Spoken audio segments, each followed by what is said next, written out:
আসসালামু আলাইকুম। প্রবাস সংবাদে আমন্ত্রণ জানাচ্ছি হৃদয় হোসেন। শুরুতেই জানিয়ে দিচ্ছি ফ্রেমওয়ার্ক ফাইন্যান্স লিমিটেড প্রবাস সংবাদ শিরোনাম। আন্দোলনের ৩৬ দিনের মাথায় ভারতের কেন্দ্রীয় শিক্ষামন্ত্রীর পদত্যাগ, বিক্ষোভকারীদের দায়মুক্তি সহ সব দাবি পূরণের আশ্বাসে শিক্ষার্থীদের আন্দোলন প্রত্যাহার।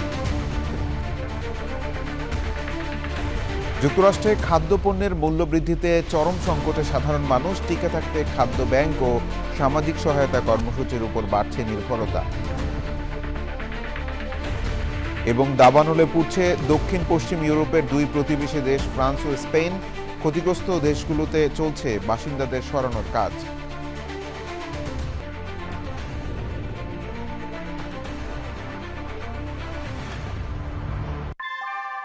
নিউ ইয়র্কে প্রবীণদের কাছে আস্থার নাম অল কাউন্টি হোম কেয়ার। এখানে পাচ্ছেন প্রিয়জনের যত্নে অভিজ্ঞ কেয়ার গিভার। কল করুন 646-444-2266।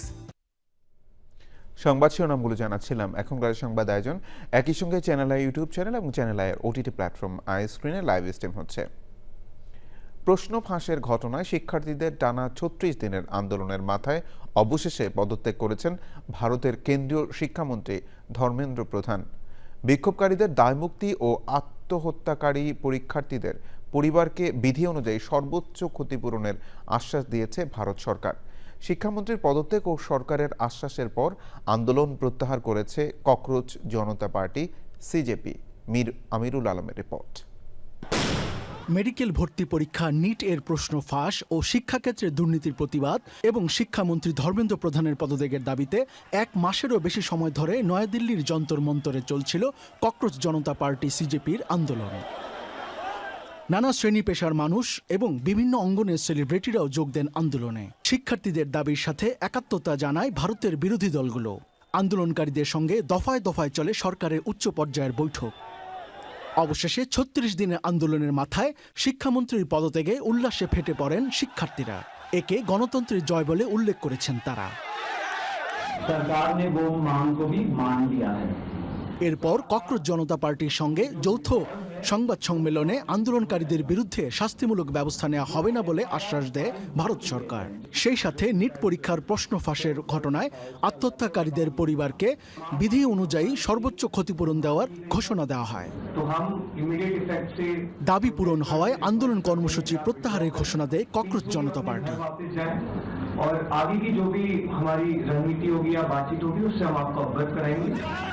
আন্দোলনের মুখে ভারতের ইতিহাসে কেন্দ্রীয় মন্ত্রীর পদত্যাগের ঘটনা বিরল। মোদির শাসনামলেই ২০১৮ সালে মিটু আন্দোলনের মুখে পদ ছাড়েন কেন্দ্রীয় পররাষ্ট্র প্রতিমন্ত্রী এমজে আকবর। এর আগে ১৯৫৬ সালে রেল দুর্ঘটনায় ১০০-র বেশি প্রাণহানির ঘটনায় নৈতিক দায় নিয়ে পদত্যাগ করেন রেলমন্ত্রী লাল বাহাদুর শাস্ত্রী। আর ২০০৮ সালে মুম্বাই হামলার পর ব্যাপক সমালোচনা ও রাজনৈতিক চাপে কেন্দ্রীয় স্বরাষ্ট্রমন্ত্রীর পদ থেকে সরে দাঁড়ান শিবরাজ প্যাটেল। মীর আমিরুল আলম, চ্যানেল আই। দিনাজপুরের বিরামপুর উপজেলার ভাইগড় সীমান্ত দিয়ে ভারতীয় ৯ নারীকে বাংলাদেশে পুশিনের চেষ্টা করেছে ভারতীয় সীমান্তরক্ষী বাহিনী। তবে বর্ডার গার্ড বাংলাদেশ ও স্থানীয় গ্রামবাসীর তাৎক্ষণিক প্রতিরোধের মুখে সেই চেষ্টা ব্যর্থ হয়। পরে ওই নারীদের আবার ভারতীয় ভূখণ্ডে ফিরিয়ে নেয় বিএসএফ। সীমান্ত এলাকায় বিজিবি ও বিএসএফ উভয় বাহিনীর টহল জোরদার করা হয়েছে। শনিবার ভোর 4:30টার দিকে বিরামপুর উপজেলার ভাইগড় সীমান্তের ঘাসুরিয়া বিওপির অধীন 291 নম্বর সীমান্ত পিলারের 20S এলাকায় এ ঘটনা ঘটে। ঘাসুরিয়া বিওপির কোম্পানি কমান্ডার টি আলম বিষয়টি নিশ্চিত করেছেন। এবার ইউএসএ সংবাদ।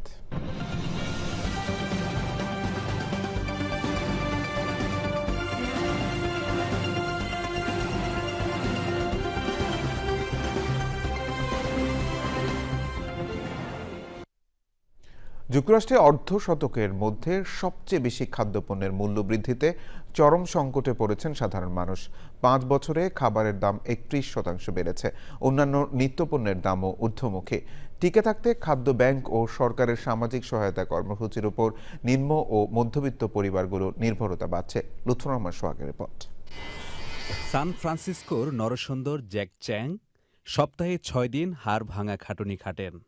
তবু 3 সন্তান আর বৃদ্ধ মাকে নিয়ে সংসার চালাতে হিমশিম খাচ্ছেন তিনি। ইউক্রেন ও মধ্যপ্রাচ্য যুদ্ধের কারণে জ্বালানি তেলের পাশাপাশি চাল ডাল ও শাকসবজির দাম আকাশচুম্বী। It's really hard for us to survive right now, and I wish that it is easier. I wish that it's easier. You know, it shouldn't be this hard.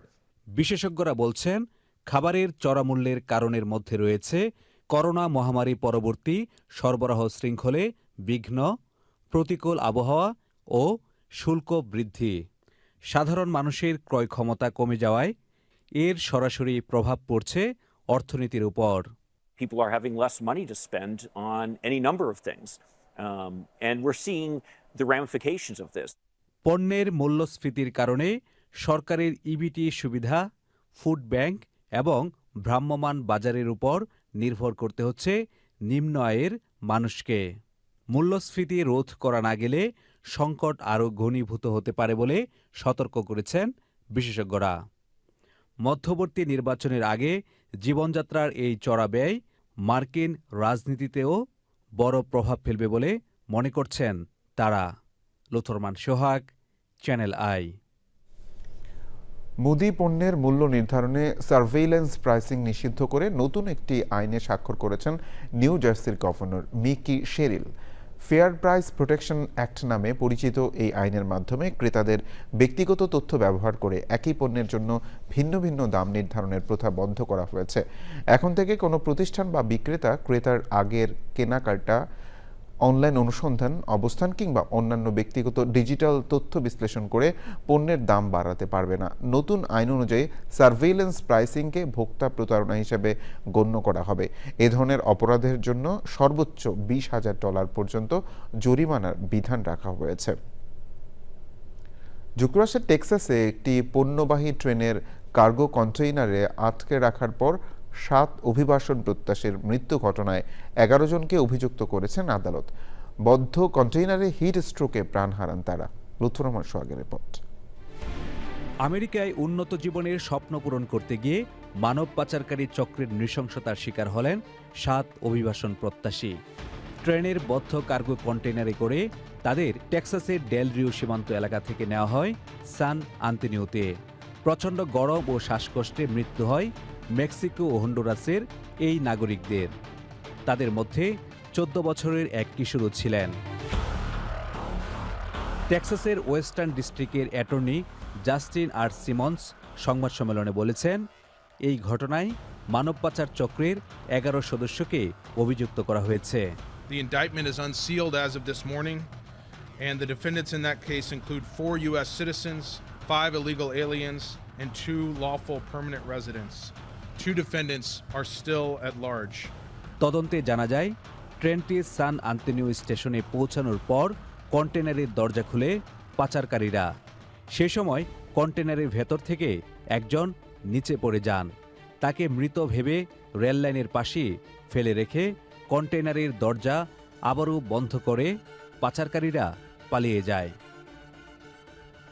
ট্রেনটি ল্যারেডো এলাকায় পৌঁছালে রেলকর্মীরা কন্টেনারের ভেতরে 6 জনের মরদেহ দেখতে পান।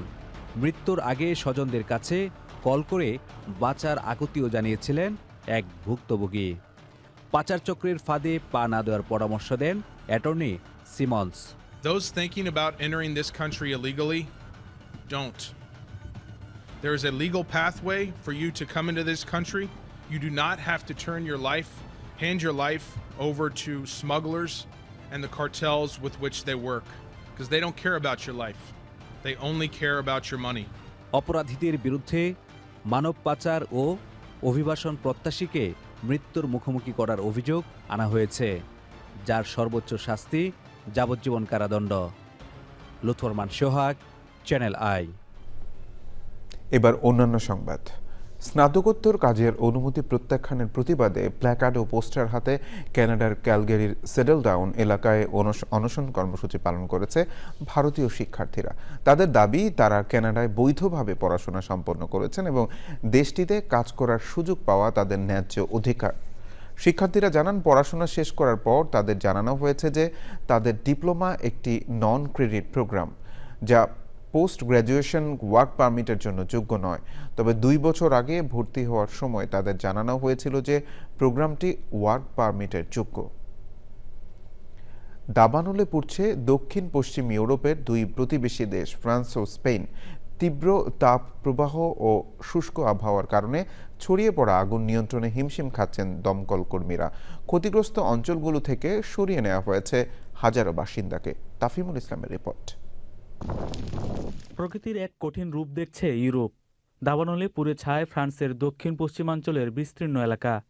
বিশেষ করে দেশটির জিরোন্দ অঞ্চলে প্রচণ্ড বাতাসে মুহূর্তের মধ্যেই আগুনের শিখা ছড়িয়ে পড়ছে এক বন থেকে অন্য বনে।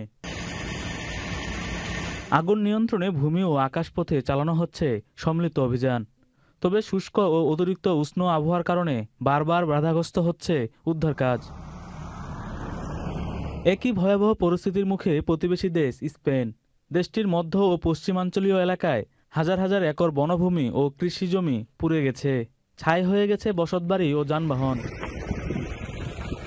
আগুন থেকে সুরক্ষায় হাজারো স্থানীয় বাসিন্দা ও পর্যটকদের নিরাপদ জায়গায় সরিয়ে নেওয়া হচ্ছে।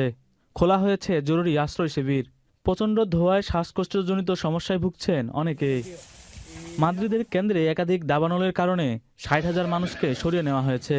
স্পেন জুড়ে ঘোষণা করা হয়েছে জরুরি অবস্থা। তাফিমুল ইসলাম, চ্যানেল আই। উত্তর আমেরিকার প্রবাসী বাংলাদেশিদের সর্ববৃহৎ সাংস্কৃতিক মিলন মেলা এবং ঐতিহ্যবাহী ফোবানার ৪০তম কনভেনশন বসতে যাচ্ছে কানাডার টরন্টোতে। এক সংবাদ সম্মেলনে আয়োজক সংগঠন বাংলাদেশ সোসাইটি এসসি জানিয়েছে, আগামী ৪, ৫ ও ৬ সেপ্টেম্বর ৩ দিনব্যাপী এই মহাসম্মেলন অনুষ্ঠিত হবে। এবারে আয়োজনে দেশ বিদেশের শিল্পীদের পারফরমেন্সে থাকবে সাংস্কৃতিক পরিবেশনা। প্রবাসে বাঙালি সংস্কৃতিকে তুলে ধরতে এবং নতুন প্রজন্মের মাঝে দেশীয় ঐতিহ্য ছড়িয়ে দিতে এই আয়োজন গুরুত্বপূর্ণ ভূমিকা পালন করবে বলে আশা প্রকাশ করেছেন কমিউনিটির নেতারা। উৎসবমুখর পরিবেশের মধ্য দিয়ে শেষ হলো বাংলা ফেস্ট অ্যান্ড ওয়ার্ড। যুক্তরাজ্যের লন্ডনে এই আয়োজন ছিল আন্তর্জাতিক মানের এক শিল্পীদের অংশগ্রহণে দারুণ উপভোগ্য অনুষ্ঠান। উপস্থিত ছিলেন বাংলাদেশি বংশোদ্ভূত যুক্তরাজ্যের নির্বাচিত জনপ্রতিনিধিদের সম্মাননা জানানো হয়। লন্ডন থেকে এমদাদুল হক এমদাদ। দুপুর ২টার পরপরই পূর্ব লন্ডনের রয়্যাল রিজেন্সি হল দর্শকে পরিপূর্ণ হয়ে যায়। শামা মেহজাবিন রিন্তি ও রাফসান সাবার প্রাণবন্ত উপস্থাপনায় শুরু হয় অনুষ্ঠান। হল হয়ে ওঠে এক টুকরো বাংলাদেশ। আমেরিকায় বাংলাদেশি বংশোদ্ভূত শিল্পী মুজা ও বাংলাদেশের শিল্পী জেফার গান দিয়ে দর্শকদের মুগ্ধ করে তোলেন। আমি অনেক খুশি যে সবাই আসছে বাংলা মিউজিক সেলিব্রেট করতে, বাংলা মিউজিক শুনতে। Overall this is a great atmosphere. অডিয়েন্সরা সবাই আসলে খুব এনজয় করছেন, তারা বাংলা গানকে সেলিব্রেট করছেন। পাশাপাশি বাংলাদেশ কমিউনিটির বিশেষ অবদানের জন্য ৫ জন বিশিষ্ট ব্যক্তিকে সম্মাননা প্রদান করা হয়। বাংলাদেশের সংস্কৃতি, ইতিহাস, ঐতিহ্য তুলে ধরে লন্ডনের বুকে তারা এই অনুষ্ঠান আয়োজনের মাধ্যমে আমাদের কমিউনিটির মধ্যে সৌহার্দ্য, সম্প্রীতি এবং আরও যে ঘনিষ্ঠতা বৃদ্ধি করার জন্য বিরাটভাবে কাজ করে আমি আশা করি। এরপর শুরু হয় ওয়ারফেস ব্যান্ডের পরিবেশনা। তাদের গানের তালে তালে নাচতে থাকে পুরো হলের দর্শক। অনেক প্রজন্মের সব দর্শক শ্রোতারা এসছেন। তারা আমাদের প্রথম অ্যালবাম থেকে এ পর্যন্ত যতগুলো গান আছে তারা সব শুনতে চাচ্ছিলেন এবং যতটুকু সম্ভব আমরা করেছি এবং দর্শক শ্রোতা was awesome, excellent, United Kingdom audience rocks. যুক্তরাজ্যের লন্ডন থেকে এমদাদুল হক এমদাদ, চ্যানেল আই। যৌন নিপীড়নের অভিযোগে আন্তর্জাতিক অপরাধ আদালত আইসিসির প্রধান প্রসিকিউটর করিম খানকে বরখাস্ত করা হয়েছে। আইসিসির ১২৫টি সদস্য রাষ্ট্রের ভোটাভুটিতে তার অপসারণের সিদ্ধান্ত হয়। সংস্থাটির ইতিহাসে কোনো প্রধান প্রসিকিউটরকে বরখাস্তের ঘটনা এটি প্রথম। ইসরায়েলের প্রধানমন্ত্রী বেঞ্জামিন নেতানিয়াহুর বিরুদ্ধে গ্রেফতারি পরোয়ানা জারি করে বিশ্বজুড়ে ব্যাপকভাবে আলোচনায় এসেছিলেন করিম খান। তবে শুরু থেকেই তার বিরুদ্ধে ওঠা এসব অভিযোগ অস্বীকার করে আইনি লড়াই চালিয়ে যাওয়ার কথা জানিয়েছে করিম খানের আইনজীবী দল। এদিকে আমেরিকার তরফ থেকে আইসিসির উপর চাপ সৃষ্টি এবং ইসরায়েলে কর্মকর্তাদের সমালোচনার মধ্যেই এই অভূতপূর্ব সিদ্ধান্ত আসলো। সিডনির সিসড্যাক মিলনায়তনে গালা ডিনার ও সাংস্কৃতিক সন্ধ্যার আয়োজন করেছে বাংলাদেশ অ্যাসোসিয়েশন অব অস্ট্রেলিয়া। অনুষ্ঠানের শুরুতে ধর্মগ্রন্থ থেকে পাঠের পর অস্ট্রেলিয়া ও বাংলাদেশের জাতীয় সঙ্গীত পরিবেশন করা হয়। সম্মান জানানো হয় অস্ট্রেলিয়ার আদিবাসী জনগোষ্ঠীর প্রতিও। প্রধান অতিথি ছিলেন নিউ সাউথ ওয়েলসের ৪৭তম প্রিমিয়ার ক্রিস মিন্স এমপি। অনুষ্ঠানে বাংলাদেশ অ্যাসোসিয়েশন অব অস্ট্রেলিয়ার প্রকাশিত ম্যাগাজিন চলন্তিকার মোড়ক উন্মোচন করা হয়।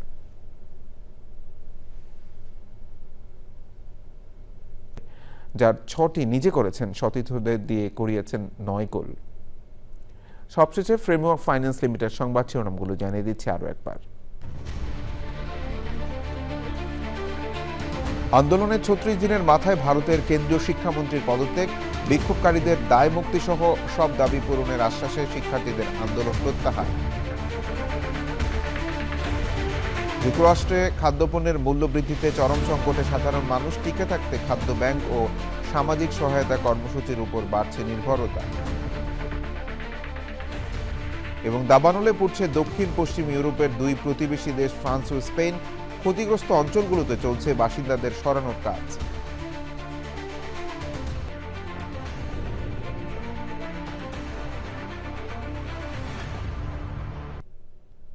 বাংলাদেশ স্যাটেলাইট কোম্পানি লিমিটেড পরিচালিত জরিপ অনুযায়ী চলতি বছর জানুয়ারি থেকে জুন পর্যন্ত জেনারেল চ্যানেল বিভাগে টিআরপি টপার চ্যানেল আই।